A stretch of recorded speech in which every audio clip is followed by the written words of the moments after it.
2018 সালে গৌতম গম্ভীর ক্যাপ্টেন্সি ছেড়ে দিয়েছিল এবং শ্রেয়াস আয়ারকে ক্যাপ্টেন্সি দিয়ে দিয়েছিল খারাপ পারফরমেন্সের জন্য।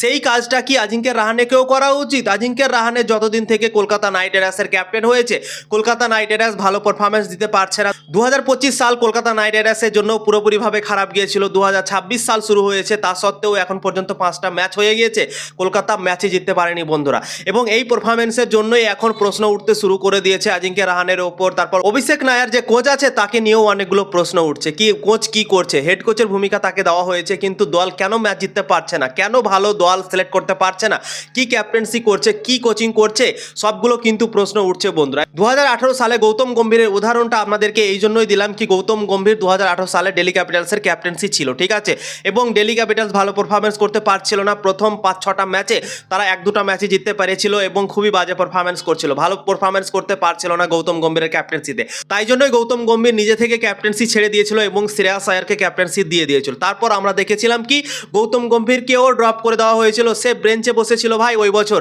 এবং খারাপ পারফরমেন্স করার জন্য গৌতম গম্ভীরকে যত টাকা দিয়ে কিনে নিয়েছিল সেই বছর দিল্লি ক্যাপিটাল, সেই টাকাটাও কিন্তু গৌতম গম্ভীর নেয়নি 2018 সালে বন্ধুরা। তো এত বড় একটা স্যাক্রিফাইস করেছিল গৌতম গম্ভীর 2018 সালে, দল ভালো পারফরমেন্স করতে পারেনি, তাই জন্যই তো গৌতম গম্ভীর কত ভালো একটা মানুষ আমরা নিজেই বুঝতে পারছি বন্ধুরা। এবং আজিঙ্ক্য রাহানেকেও কি সেই কাজটা করা উচিত?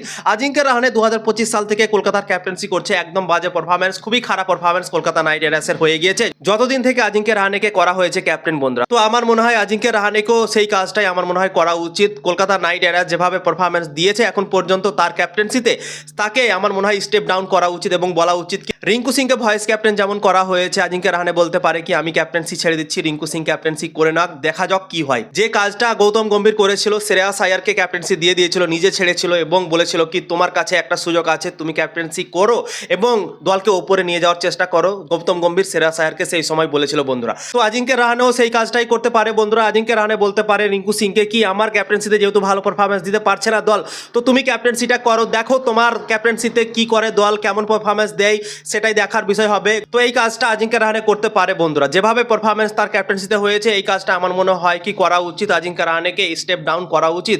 অনেক হলো ভাই, কেননা যতগুলো আশা ছিল সবগুলো স্বপ্ন ভেঙে চুরমাচার হয়ে গিয়েছে। 2025 সালে তো হয়েছিলই, 2026 সালে আমরা ভেবেছিলাম কি ভালো পারফরমেন্স করবে, দলটা উপরে যাবে, আবার ভালো ভালো পারফরমেন্স দেবে, কেকেআর ফ্যানদের মন খুশি করে দেবে, কিন্তু ভাই 2025 সাল থেকেও খারাপ পারফরমেন্স করছে। এবং কালকে চেন্নাইয়ের বিপক্ষে যেভাবে ক্রিকেট খেললো, যেভাবে ব্যাটিং করলো, ভাই সত্যি মনটা খারাপ হয়ে গিয়েছে। চেন্নাই কালকে বেশি রানও করতে পারেনি বন্ধুরা, 192 রানই করতে পেরেছিল। কলকাতা ভালো বোলিং করেছিল কালকে, কিন্তু ব্যাটিংয়ে আশা ছিল কি ব্যাটিংয়ে এই রানটা চেস করে দেখাবে কলকাতা নাইট রাইডার্স, কিন্তু ব্যাটিংয়ে এত বাজে পারফরমেন্স সত্যি ভাই বুঝতে পারলাম না। 79 রানে কলকাতার 2টো উইকেট ছিল, তারপর 90 রান যেতে যেতে 6টা উইকেট। তোমরা ভাবতে পারো 11 রানে 4টা উইকেট কলকাতা হারালো। তো সত্যি ভাই মনটাই ভেঙে যাচ্ছে কলকাতার এই পারফরমেন্সগুলো দেখে। এই বছর এত বাজে পারফরমেন্স করছে, এখন পর্যন্ত কলকাতা ম্যাচই জিততে পারেনি এবং প্রত্যেকটা দল ম্যাচ জিতে গিয়েছে, কিন্তু কলকাতা এখন পর্যন্ত খাতা খুলতে পারেনি ভাই, পয়েন্টস টেবলে 10 নম্বরে রয়েছে। তোমরা ভাবতে পারো তো কতটা মন খারাপ হচ্ছে কেকেআর ফ্যানদের, সত্যি এটা ভাই বিশ্বাসই করা যাচ্ছে না। এবং আমাদের কলকাতা দলটাকে দেখে ভাই সত্যি খুবই খারাপ লাগছে কি এরকম পারফরমেন্স করছে ভাই। তো ভাবনা চিন্তা করতে হবে আজিঙ্ক্য রাহানেকে, আমার মনে হয় ভাবতে হবে কি আমার ক্যাপ্টেন্সিতে যেহেতু জিততে পারে না, তো তাকে নিয়ে একটু ভাবনা চিন্তা নিজে থেকেই করতে হবে আজিঙ্ক্য রাহানেকে বন্ধুরা। তোমাদের কি মনে হয় আজিঙ্ক্য রাহানেকে কি ছাড়া উচিত গৌতম গম্ভীরের মতো? অবশ্যই কমেন্ট করে জানাতে পারো।